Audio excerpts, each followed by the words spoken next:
Good morning. Welcome to Sales Chatter. I'm your co-host, Ryan Mohammed. With me, I have the amazing co-host of my right-hand man. We got here Jeff Dickinson, the president and CEO of RGTX Logistics Solutions. You ready for today, brother?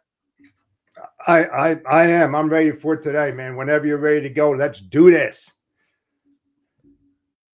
To the HPLS podcast. Live, relevant, and high performance information, conversations, and education weekly.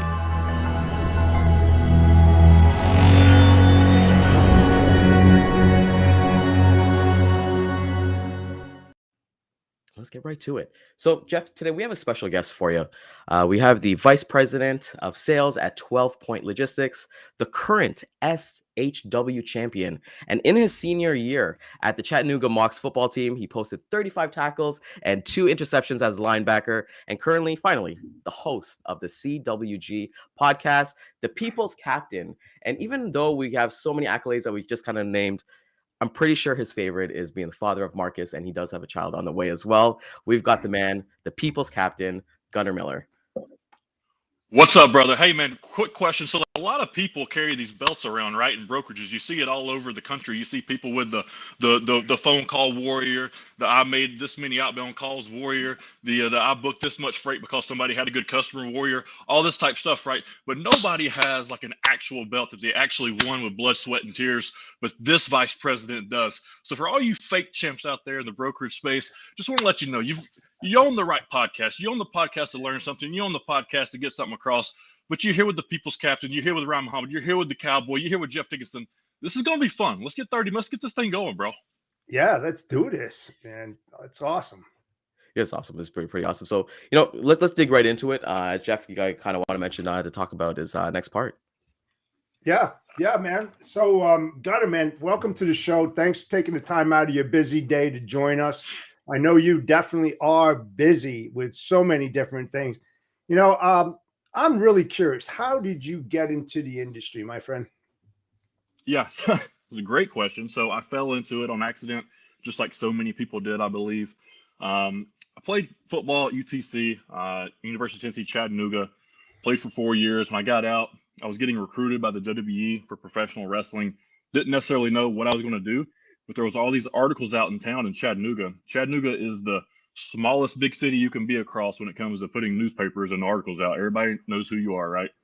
So these articles are out about me getting recruited and going to have a tryout in June. So trying to get a job, I graduated in December 2013. My tryout was June 2014. Trying to get a real job between January and June was damn near impossible, man. So people just didn't want to invest money in me, to train me, to let me go in June if I was to make it, because they kept asking if I would leave if I would. And I said, well, of course I would. What would you want to be when you were 6 years old? I wanted to be a pro wrestler. If I get the opportunity to do it, I'm going to do it. So they didn't like that answer. But Johnny Jones from Lipsy Logistics gave me an opportunity. I went to go see a couple of buddies of mine that played football with me at UTC. They happened to work there. I didn't know Johnny even was the president there. I walked in. He was pretty much, long story short, he's like, hey, man, you want a job? I was like, I got a tryout in June, WWE next week. He goes, when you come back, you got a job. If you need time off to wrestle, you got it. As long as you work here, treat it almost like an internship, a sponsorship, or whatever. You work for me, you learn logistics, and I'll let you go do your wrestling thing. And he stuck to that for 6 years, man. I was there till February of 2020, and whenever I needed time off, nobody even questioned it. That I was usually gone on Friday, Saturday, Sunday. But I also, when it was hurricane season and stuff, I stayed my butt in the seat, and I worked 75 days in a row, 18-hour days for him too. So, if he's loyal to me, I'll be loyal to him. And that's the way I operate. And then that's how I got into freight, man. And then in February 2022, I got the opportunity to come over to 12 Point, a startup. 4 people there, man, back into a garage with a coffee table and old chairs and folding chairs, literally like a wrestling show. And landed a couple of good accounts. And here we are, a couple years later, and we've got a $20 million company. And I've been fortunate enough to work my way up in sales we actually hit 20 million this year for the first time. So that's a pretty big deal for us. So, but 15 employees, we're doing really well. Great leadership with Jake and Jordan. So it's a great place to be, man. We got good people that want to work for us. And that's how I got into logistics. So that's where we're at. And we're just trying to put our head down and see what we can do in 2023. And for me, marketing is a huge part of that. So I'm sure we want to talk about that. Oh, yeah. Why don't we just get into that? Talk about marketing and branding of your business. and how that's going. Yeah, so about a year ago, I went to, well, February of 2022, I went to the Grant Cardone 3-day business boot camp. And I'm a big guy on listening to Gary Vee and all these social media guys about content, content, content. And I was like, I don't know. Then you go down there and you hear Grant talk, and he literally says, if you want to get known right now, go to YouTube stories. And this was right before YouTube stories blew up. And he was showing analytics on his data from YouTube stories where his channel, which, I mean, Grant Cardone, right? He's a big name in the sales space, but Grant Cardone, his channel wasn't even at 1 million followers until he really started like, or right at 1 million, until he really started hammering YouTube stories. And then it just exploded. Like, that's what YouTube was pushing at the moment. It was just very organic and real. So I started doing those with my podcast and noticed I was getting like thousands of views when the podcast was getting like hundreds of views. So I was like, okay, that's a little weird. So I guess it was probably around the end of spring, we hired our next group of sales guys. And around that time, I was like, I've got to go all in on marketing. I'm going to let them do our selling, and I'm going to do our marketing. So I had my YouTube channel. I had my podcast platform that I had already built up for myself. And I said, how can I leverage that with 12 Point? So let's slap the 12 Point Logistics logo on there. Let's slap my logo on there. And let's use my podcast, which was mainly sports themed and like just people I knew in Chattanooga, chat with Gunner, play on words, Chattanooga with Gunner, trying to be the Joe Rogan of Chattanooga. But instead of bringing people in studio, let's just do webcam. Let's talk to anybody in the country, and let's talk to everybody in logistics and sales that we possibly can, and provide as much value as we can to the people within my community. At that time, it was about 2,000 people on LinkedIn. And now at the end of this week, I mean, at any given moment now, we're going to cross 8,000 followers just on my page. And, that's a bunch of views that's seen 12 Point Logistics. That's a bunch of views that's seen my face. And my face gets associated with 12 Point. It's much more than that. Like 12 Point is such a deeper brand of people that make this thing really work. I know I am the face probably, and that might not be fair, but I'm just trying to help get my brand out. If I can grow my personal brand, I can grow our company brand. That's the way I think about it, and I think everybody's on board. Yeah. I mean, that makes a lot of sense. Now, when you go and you interview all these other different people, how does that impact 12 Point? I mean, you're talking to different people in the industry and logistics and sales. I mean, across the board, if you will, right? So what was the main goal from that marketing point of view of what you wanted to do, and how did it impact the performance of 12 Point?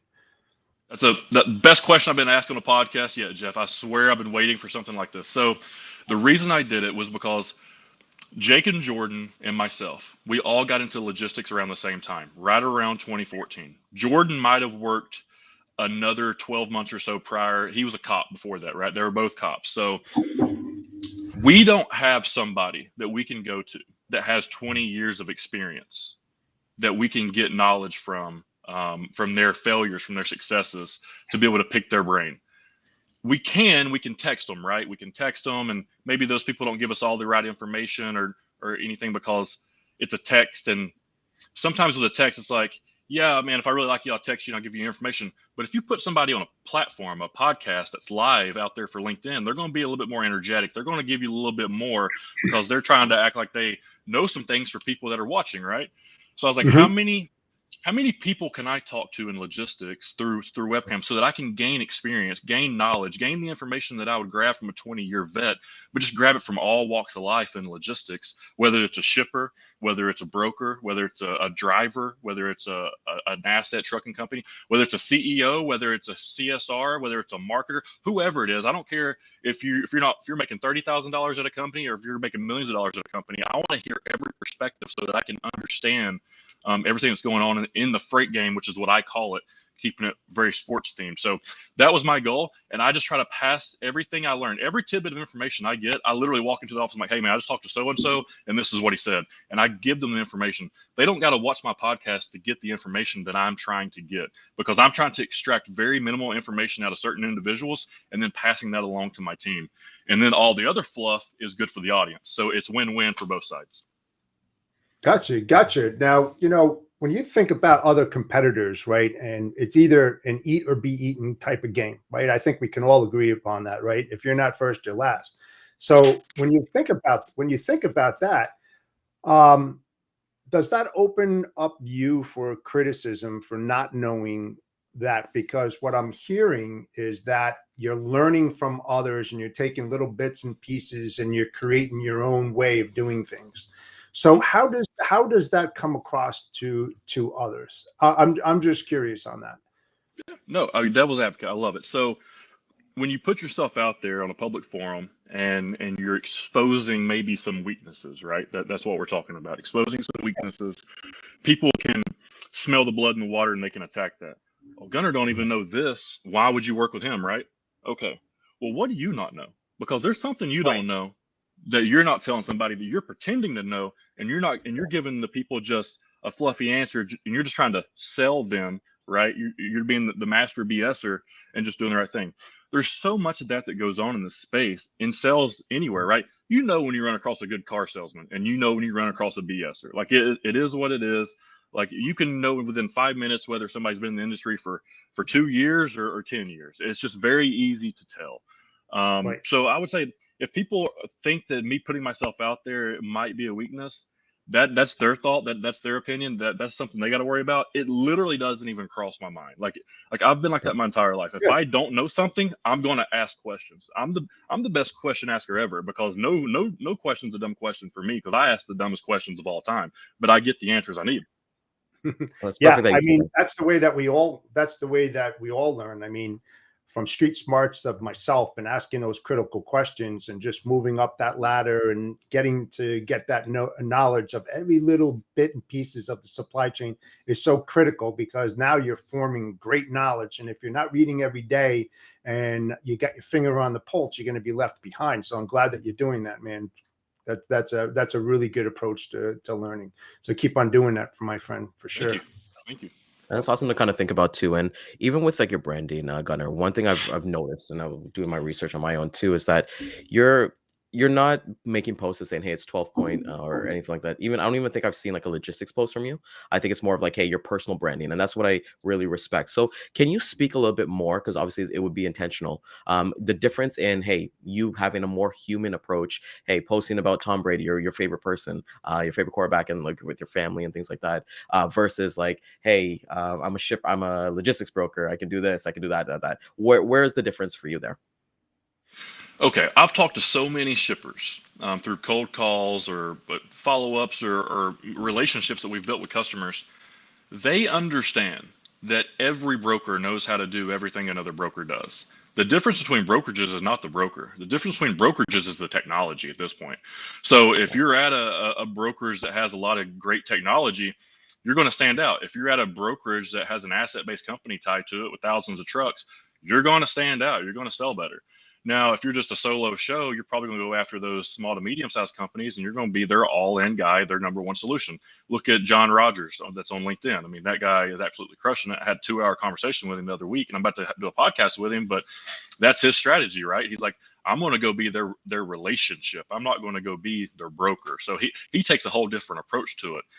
But for me, my whole thing is everybody knows what a broker does. So I don't got to sit up here and tell you what a broker does. It's been said 1,000 different ways, 100 different times. So I'm going to tell you who I am.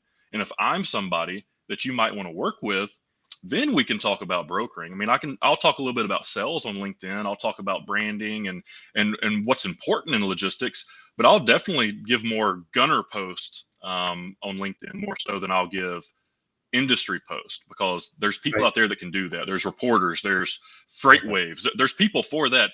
I don't need to be the YouTuber that commentates on CNN or Fox News. I ain't gonna be that guy, but I'll give you what's happening at 12 point. I'll give you what's happening in my world. And if we can work together, perfect. If not, hey, that's cool too. There's a lot of shippers that I'm friends with on LinkedIn that we don't move any of their freight, but they're cool Mhm. people. Just because I'm not Yeah. just going to beg them for freight. Now, one of these days they might go, I might see them post something, be like, "Hey, man, I saw you post this. I do this. We're actually really strong in this lane. I'm not going to BS you. Like, this is one of our strong points. Would you want us to take a look at it?" Something like that, like a soft sell per se. But I'm more about building relationships. I feel like if you build a relationship now, you might get their freight 5 years from now and not even realize that they even had freight. So that's my play, and we'll see what happens. Yeah, because you're looking for congruency, basically. It doesn't have to be on a business level. It has to, it mostly is about the personal side of the business. Yeah. That's where a lot of really good long-term business relationships are formed and forged directly from that. I think it's a great approach for doing that for sure. That's amazing. Well, I love it personally. there's been times like, like at this point, like I'll just be straight up, like 12 Point is not your number one drayage broker, right? We're not the team. No, we're not the team to come to for drayage, but we've moved Dre because I've built relationships on LinkedIn with guys that do Dre that are willing to help. So we get Dre quotes. I reach out to the guys that I've met on LinkedIn and I say, hey man, I got this Dre quote, definitely not my alley. You quote us this Dre stuff, and if you can move it, we'll co-broker it or whatever we need to do. We'll give you the customer, but if we get some truckload stuff, let us get the truckload stuff. So I'm not afraid to reach out and share customers and share market share, especially like if we're good at truckload and they're good at Dre, why would we not work together on that? Like it's perfect scenario. I don't understand if more of these brokerages would just work together, a lot more freight would get moved for a lot better prices. The problem is everybody wants to compete with everybody. Nobody wants to share, and they want to sue everybody about non-solicits and non-competes, and nothing's ever going to get done. That's awesome to think about. It's that collaboration that you have, and I would assume obviously that came from like your football career and as well as like your wrestling career as well. But I kind of want to ask you about branding, personal branding, because one thing I kind of read, Gunner, is like personal branding is not about becoming famous. It's about being famous to selectively, like to certain people and to certain audiences, and how you build it. And it's about who needs to know you to reach your goals. So I what I've loved about your posts, and you make them daily and things like that, and people are communicating with you, and there's always going to be that one person who you've never thought about or ever heard about is who's going to engage with you. What are some things that need to be done before you even talk about a personal brand? Yeah. So me and Brent were talking about this yesterday, and he was very adamant about this, and I was like, yeah, I got to agree with you. I never thought about it because I guess I'd kind of already done it before. I was doing what he was asking. So he's not a fan of people that try to start creating a personal brand without having any proven results. And I'm with him on that to a certain regard. Like there's a lot of fakeness out there. If you go like, especially now on LinkedIn, if you go back to Instagram and stuff, people are renting Ferraris, renting big houses and taking pictures, and then they're done with it and they go back to their, 300 square foot bedroom. Now, if you look in logistics, there's probably people talking about, I've done this in sales, that in sales, this in sales. I've moved this many loads. We've done this as a company. The past 2 years has been inflated. So what are you going to do this year? What'd you do in 2019? But another thing you got to look at is, don't tell somebody the secrets to getting a $10 million account if you haven't ever hit a $10 million account yourself. Now, if you have, now you have a little bit of leverage to back on. That's why I like to post all of my personal branding stuff with my impressions and with my numbers so that people understand, like, I'm not just saying this and I'm at the very beginning of my journey. I did that then too, but I also told everybody at the beginning of my journey. But then when I finally hit 1 million impressions or whatever it is, and that's not a lot for a lot of people on LinkedIn that have been grinding on it for 5 years, but that was the first time I had hit it because I'd been consistent with it. I'd had big days, but I'd never been consistent enough to hit that. So when I hit it, I'm like, oh, that's easy. Well, now I'm already on track to probably do like 3 or 5 million this year just based off of the daily numbers. So, and just letting people see that organic growth and letting them know that this is, something that they can do as well. You just have to do it. And people want to hear your voice, but what do they want to hear you talk about? It's figuring that out, but in order to figure that out, you got to throw a bunch of stuff on the wall and figure out what people want to hear from you. Yeah, and keep moving forward. Keep moving forward. I mean, because I've done 159 podcasts. That's over 159 hours of talking. Some of them are 3 hours, some of them are 2, some of them are an hour. I've done a bunch of guest shows. I've done a bunch of media appearances for football and radio and stuff like that. So like my voice is out there a lot. And I kind of have a good idea of what people like me to talk about. So I guess it took a long time for me to say, an overnight success per se, but not really. And there's one thing you said just now that really hit home with us, because you said, like, the market, everyone could sell within the last 2 years. Like, what have you done previously and what are you going to do? And we had Jeb Blunt on last week, and he was talking about selling in a crisis, about like, you kind of got to get back to the basis and being as a sales leader. For you, when it comes to your brand, like you said, you're authentic with yourself. You kind of put everything, make it stick and things like that. And what happens from there? As a leader, yourself, what are the conversations with your sales reps on your team about personal branding? Yeah, so I talked to them about this a couple weeks ago, and I was like, guys, I really want you guys to focus on LinkedIn. There's a guy in the automotive space that's starting to branch out into all sales. His name is Andy Elliott. I don't know if you guys follow him or not. He's out of Scottsdale. I went to one of his boot camps over the summer, and a little bit different than Grant Cardone's. He's very personal. Like, he called me, he asked me to come out. It was sold out. He pulled me off to the side. He let me get up on stage and tell my story. Like, he's a really cool dude. But he runs his team like a sales team, like a college team. Like, they get up and work out. They're all in good shape. Like, they're family, church together. Like, they operate like a legit college sports team. But what he does is he makes his team, at least for 1 hour a day, quit doing whatever they're doing. They're no longer allowed to sell. They can only focus on social media, and they're to make videos and to create content and to post it out and everything. Now, they utilize all the social medias, but for me and my team, I take that same strategy. I'm like, guys, let's start doing that on LinkedIn. And, I know they started connecting with more people, but it's scary to create content. And, a lot of companies don't want you to create content, or they want to approve it first. I've dealt with some people like that so far. I got to get approved through compliance to even get them on my show.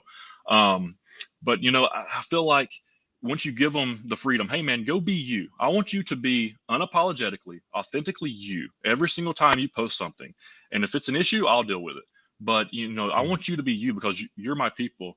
And I think if they do that, they will have success. But it's not easy to push somebody to do that. And I'm not forcing it on them. I'm not saying, hey, you have to do this. I'm advising them to do that. But we'll see. One of them's doing it a little bit better right now. He's already like tripled his connections and followers just in the past couple of weeks, because, like you guys probably know, you get 100 a week. Why are we not connecting with 100 people a week? Like, everyone should be connecting with 100 people a week. If you're not, it's just pure laziness. And I was in that slump for years. So now that I'm doing it, it works. You get followers on top of that. Like, it's crazy. It's so simple, but people just don't want to take the time to do it. Right. Love that. Yeah, Right. Jeff, it's something too, and the kind of like a follow-up question to that as well for you, Gunnar, is that how do you have that conversation with your team of like, hey, because it's a numbers game, right? And like, how, like, let's say they're not hitting their numbers, or they're not kind of seeing the growth, the organic growth that they want to see, how they can not get like that dopamine drip of like, hey, somebody's kind of like deleted me, or said something wrong to me. How do you kind of factor those conversations with them? Man, it's tough. I just give them experiences on my own pro wrestling, man, because you got to realize I learned all this through wrestling, through Twitter. Twitter was LinkedIn for the internet wrestling community, and you had to play the game. If you wanted to get good bookings, there were certain fans that you had to kind of play towards, because you knew that fan was a mark and he had the promoter's ear. And that's just the game, man. So you had to play that. And when I got hurt, I blew my knee out in 2018, when I was on like the peak of my rise. I had just won 2017 Georgia Wrestler of the Year.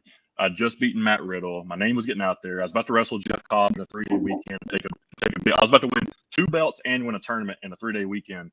And I blew my knee out the weekend before that, when I just turned babyface. So that was frustrating, but I had a lot of downtime. For the first time in my life, had nothing to do on the weekends. There was no baseball. Played baseball my whole life growing up, slate baseball. There was no college football. We always had meetings on the weekend. And there was no wrestling. I always wrestled on the weekend. So it was the first time I didn't have anything to do. So I guess I was depressed, but I didn't even know what depression was. And then I was on Twitter, and I just decided to say the things that I really wanted to say in the locker room that everybody else was talking about, but nobody else would say online because everybody was scared to say it. Yeah. And then you realize how big of a voice you really have and how many people actually heard you. Because the next thing I know, I'm trending on Twitter. The hashtag is "Who is Gunnar Miller?" I'm in every wrestling news site, every wrestling front page, because of one comment I made about a little guy getting signed. And then I realized, oh, okay, so they'll just turn on you like that at the drop of a dime. It doesn't matter. They were following me. They were hoping that I got signed so that they could ride me to WrestleMania. That it wasn't the other way around. And then I realized, okay, people are using me, so I ain't gonna worry about people anymore. I'm gonna worry about myself. So I'm gonna find people that want to deal with me, and that's what I did. And I took that over to LinkedIn. So I've got all this stuff where I've got all this hate, and I've got thick skin. It doesn't bother me, right?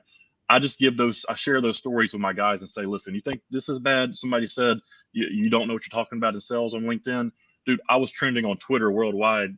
Who is Gunnar Miller, with people dogging me when I know I'm not that type of person. So, it's just, don't worry about what other people say. Just worry about what you do and who you are, and that's all that matters. Be you. That's right. Be you. Yeah, absolutely. So I got a question for you. Yes, sir. Wrestling or logistics? You only can choose one. So right now I'd choose logistics. I tell everybody when I originally started in logistics, I didn't know what it was. I thought detention meant that somebody got in trouble the first time I heard it from a truck driver. So I'm like, I was like, hey man, this guy over here, he's in detention. I think we need to get him out. But anyways, so that was plan A. When I started in logistics was plan B. It took me 6 years to really learn what logistics could be and what it was, when it really should have probably took 2. Like most people, it probably takes 2 years to really kind of get a grasp, 3 to where they can understand, start making some money. John Rogers, a year. But for me, it took 6 because I slow played it. I wasn't there. I didn't really care, that type of thing. But I learned because I was doing great freight with really big customers and led by a great team that had a lot of experience. So I learned a lot.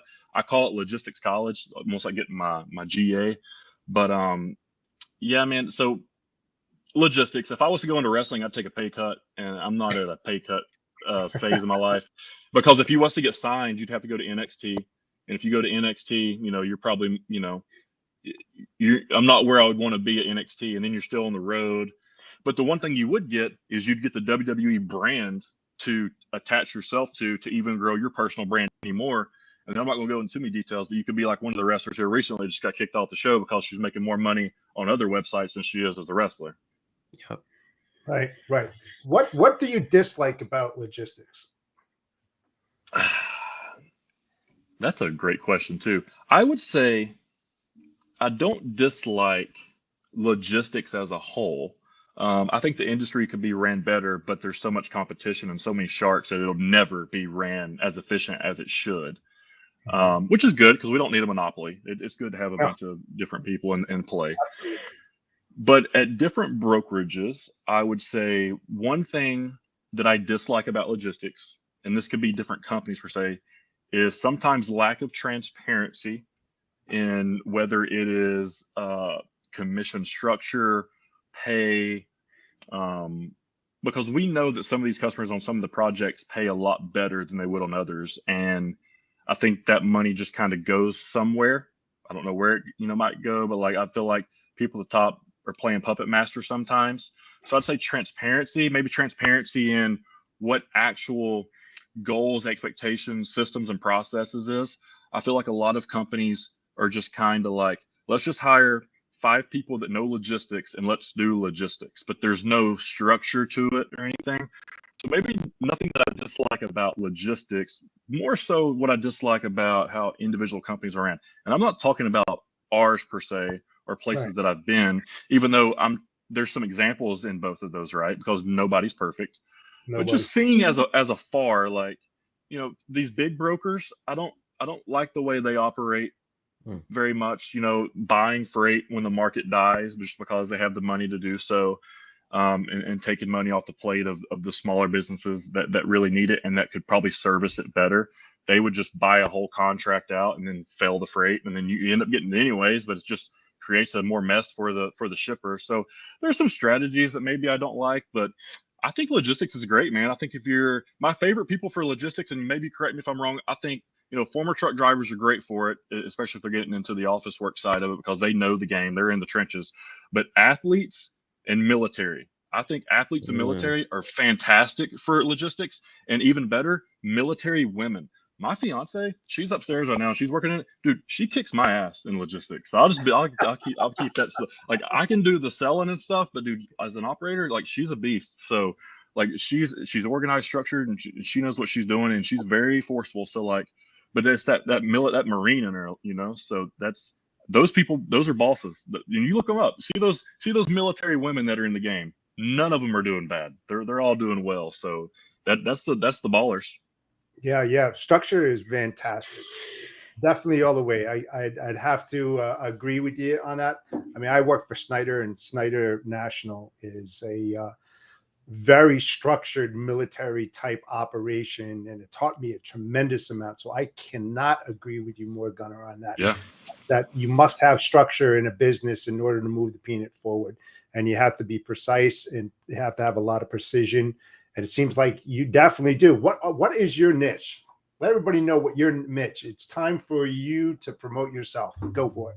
Yeah, so I mean, if you're talking logistics, the second day of the job, like I said, I started sales in February 2020. Second day on the job, um, I'll tell you my sales strategy niche, and it's email blasting, and it's Nice. more simple than anybody would even think. I Yep. promise you, I can generate more inbound responses from emails with less than 2 sentences. And most of these people are over here putting together 5-paragraph essays about what their company can't do, even though they're saying they can do it. And they're not getting no response because that's a typical sales pitch. My email, literally, it's actually a sentence. That's my email blast. Anyways, so it'll generate the responses. And then what I do at this point is I pass those off to my sales guys. So as soon as I get the inbound lead, whether it's an out of office and they give their information, or whether it's a response saying, hey, man, we don't want to deal with you. Or sometimes it's as simple as, hey, we just need your W-9, your COI. Like they just tell you what you need to get set up. But I pass that off to my sales team and they handle it. But when I was doing it, I got in with another freight forwarder. I worked out a deal to become like a partner, a co-broker on the deal, because we also have our asset-based side as well. But it was in written form that we were also going to broker as well, and they didn't care. But they have the business of the largest plastic pipe distributor in the country, and also Nice. the largest recycled waste. I guess they buy the most recycled waste for the plastic. So there's a bunch of truckloads going out, and they have 3 phases of it. They have the open deck side, they have the truckload side, and then they have the outbound customer side. So what we became was the largest provider of the truckload side of their business. And for the past 2 years, we've ran over 5,000 loads with them. And they've been a large, significant chunk of our truckload volume. If you look for a $20 million company, just for reference, the first year I was there, they did, and got there in February, so 9 months. The first year I was there, we did about 3 million with them, and then the second year I was there, we did about 11 million with them. And then with things slacking off a little bit this past year, we still are going to do, right around 7-8 million with them. But our focus this year was going into other markets and making that not such a large percentage of our market of our business, because it was like 60% of our business. So we bumped it down to where it was like 30% of our business, with 2 other customers being 30%, and then fluffed in with the rest. And now we've actually got that account down, just through some issues that are going on, and they're making some switches. It's actually down a little bit, just to be completely transparent.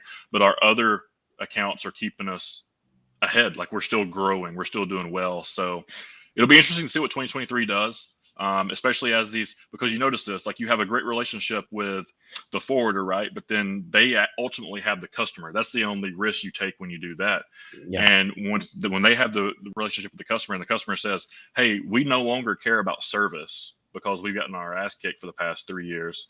We only care about price. So now they're going more to like a spot board, even though they contracted us like $4 million worth of business. They're going back on the relationship there and the promise, which is cool. Listen, I'm all about saving money and people doing what you got to do. What you got to do. I get that.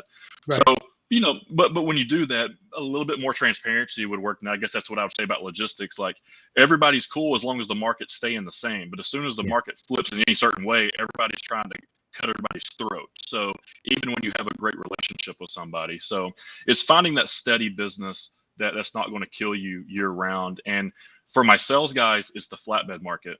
So what they've been going in, if you said what our niche is, the flatbed, when most people say it's going to go down in November and December, typically, January, and then kind of come back in the spring, ours went up because they were building those relationships. And it was mainly like equipment companies, I would say, is one of our niches, that they really go after and do a really good job of moving their freight and building those relationships. Because oftentimes what you'll notice is you have to go to each individual branch in order to develop those relationships. So it takes time to do that.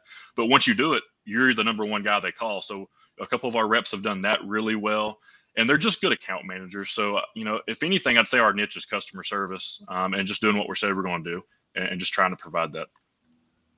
Awesome. Yeah, it's it's something I believe in strongly, is the term clients for life, because it's so much easier to keep a client on board than trying to find a replacement client where you're going to lose tons and tons of money. And just think about all the training that your sales guys have done and all of this. It's a waste.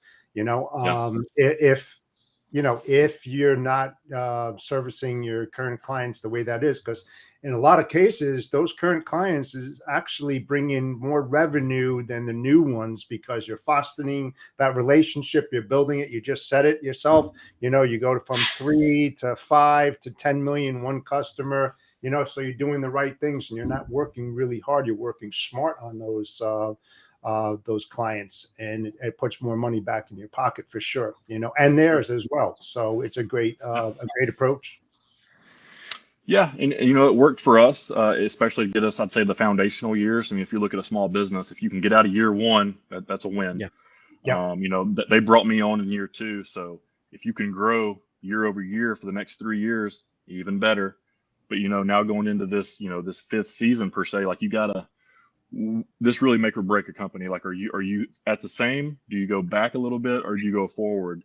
I think that's still to be. I'm not one of the guys to be like, we're going to grow another 15%. No, I'm realistic. It's like, I think a win this year is if we can stay within 1 million of what we did last year, either way. Right. And then all the work that we put into this year should show us dividends in the following year. Like, if we grind hard in sales this year and building relationships and building accounts, those should explode in 2024. Maybe not 2023. So I think 2023 is the year of nurturing, the year of going out and hunting for some customers, and really having the operations team or whoever's doing it really provide great service. Because I do know this. I've been in it long enough to figure this out. And Jeff, I know you'll take my back on this. In a year of service, this is going to be the year of service. If you do not provide the right service, you will not get the freight the next year. Doesn't matter what your relationship was, how long you've been doing business with them, whatever, what the money is. If you don't pick up the freight on time and deliver the freight on time and communicate with these people and let them know what's going on with their freight, somebody will, and they will do it for cheaper during this market, and they will take your freight next year. So I would just make sure that everybody's really zoning in on service this year for their shippers. Yes, sir. I could not agree with you more on that. And you just have to tell them and be very transparent. You mentioned it many, many times that, if you see things, let them know. It's so much better to let them know instead of them telling you what happened, right? You don't want that to happen. So, I mean, Right. Going into the winter months, there's a lot of disruptions, road closures, etc. You've got to start looking at all the maps and where everything is and telling them what's happening on the road, especially if you know your lane. And you can't use the published transit times on that, because they're null and void. They're gone, especially around this season. So, the more you're transparent, if you're going to fail, tell them you're going to fail. It's okay to say that. Don't try to hide it and bullshit them and tell them stuff that's not true, because once you're caught with your pants down around your ankles, you're done. You're finished.